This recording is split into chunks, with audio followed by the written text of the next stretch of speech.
These are the 5 grids we start with in the first problem called amoebas in the math project. So first of all, I saw that the middle square on each of these grids always stayed in the same place. So that doesn't give you much information, but it's a start.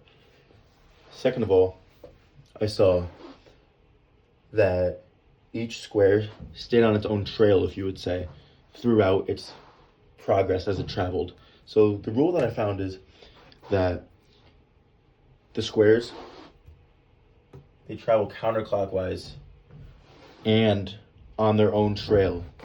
And I'll explain what I mean by their own trail in a second. But they travel counterclockwise on their own trail surrounding this middle square. So, for example, by their own trail, I mean this square right here, it's on the outermost trail, if you'd say, of the grid, meaning it'll only stay on the outermost squares as it travels, no matter what.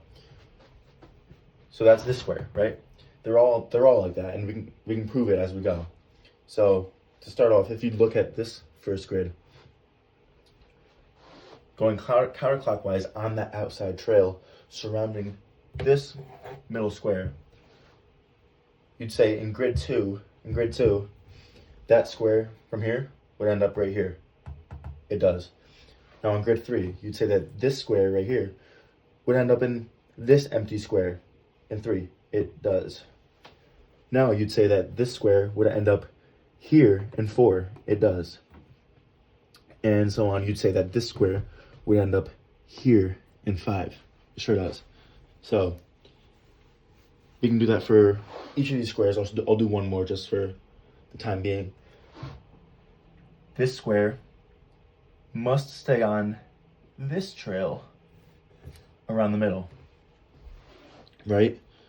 So it's this trail surrounding the middle counterclockwise. So you'd say in the second grid, it'll be in this empty square. It sure is, right? So on and so forth. Third, right here. Fourth, again, surrounding that middle square counterclockwise on that same trail. It'll end up here. Yep, sure does. Fifth, here, again, sure does. Now, there's one exception, or not exception, but, you know, a way around this rule for, you know, certain circumstances, or just one circumstance in general. And that is, see between 3 and 4,